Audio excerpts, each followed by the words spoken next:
Hello students, how are you all?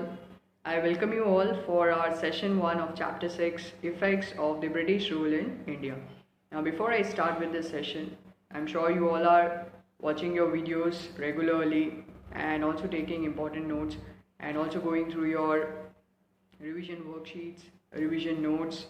So doing your work sincerely because I think with regular flow of study, you will have a very nice understanding of the chapter. So please make sure that you do every task given by the teacher completely and sincerely. Alright, so we are going to start a fresh chapter today, that is lesson number 6, Effects of the British Rule in India. Now, till now, the chapters that we have done, we have studied about the Britishers' policies and we saw lot many things about Britishers. In today's session, we'll be discussing basically about the effects of the British rule. So, we'll see the consequences, what has led to the British rule. So, in today's session, basically, I'll be discussing about important topics like Permanent Settlement Act, which was started by Lord Cornwallis, and we'll also look into the features of this Permanent Settlement Act. We'll also see the conditions of peasants and agriculture during the British rule. We'll also see the Great Bengal famine which occurred during the rule of the Britishers. So lot many things which is very interesting to see how the effects of the British rule had been so negative and what strong consequences it has led to. So it's going to be very interesting. So without wasting much of time, let's get started for this session.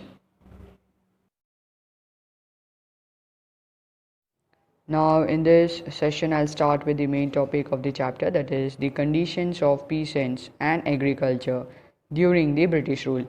So here when I say peasants, we basically mean peasants as farmers. Okay, farmers who are working on an agricultural field.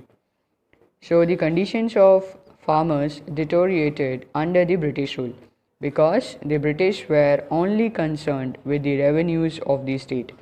They did nothing to improve the condition of agricultural land.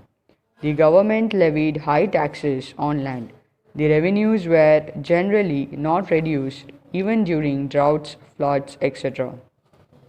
So the conditions of farmers was really very bad because they were tortured by the Britishers because they were compelled to pay the taxes.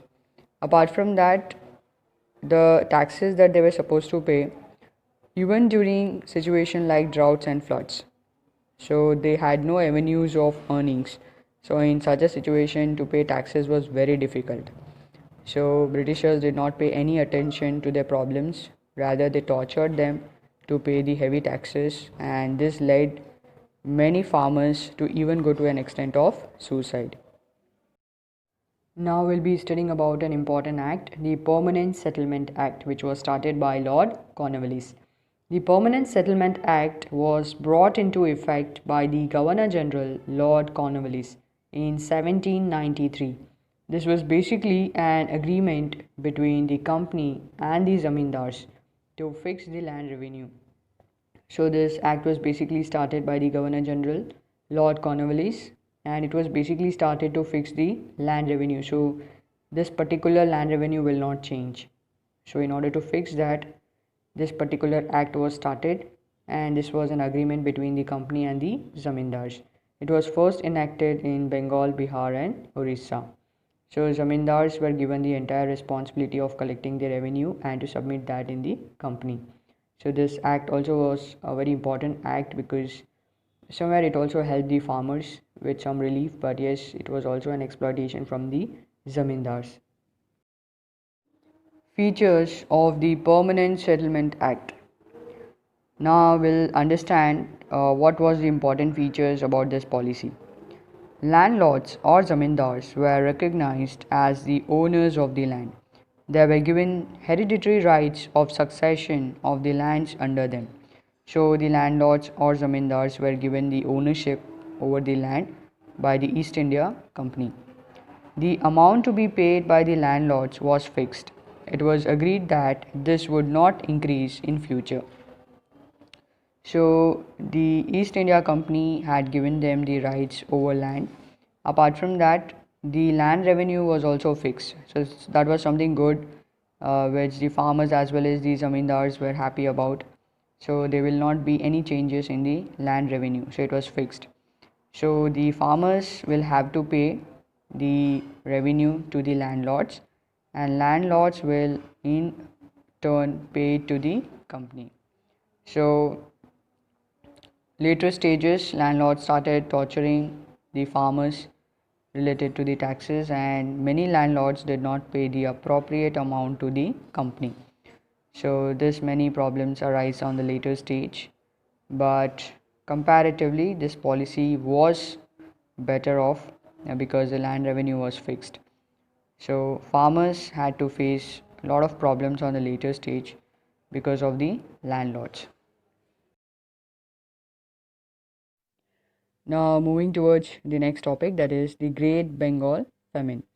The company was only interested in maximizing revenue and profits for itself, while the plight of the local farmers and others were completely neglected.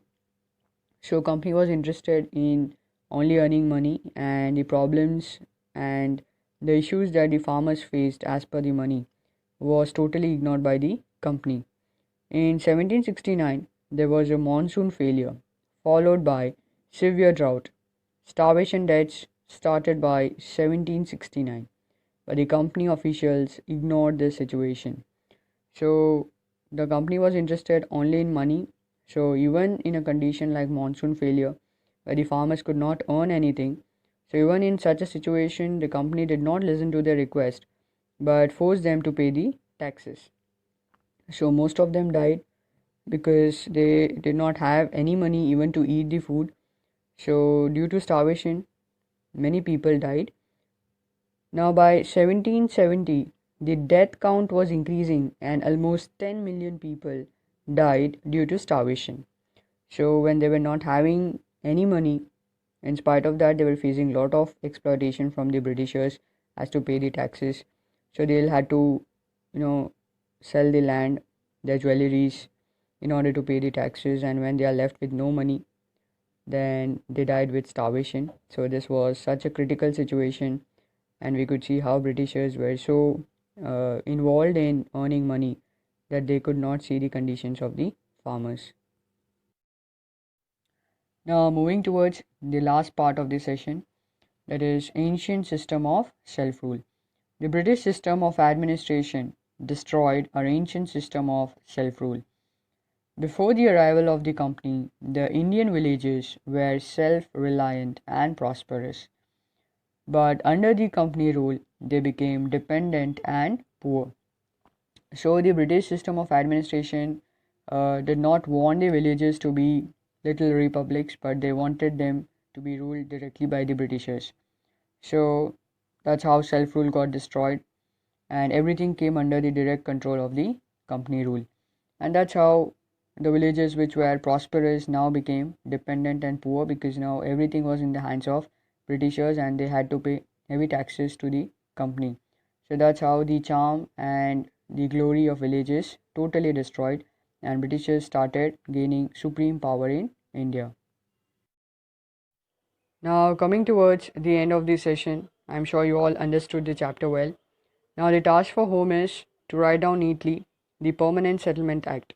So you learn it first, and then neatly you will write down in detail the Permanent Settlement Act. So by this you will understand this act thoroughly, because this is one of the important part of the chapter. For our next session, I'll be discussing about some of the important topics like Lord Wellesley, destruction of Indian trade and industries. Then we'll also study about Christian missionaries. So you can also be ready with some of the information so that you can link with it and you can enjoy the session. So be ready for our next session.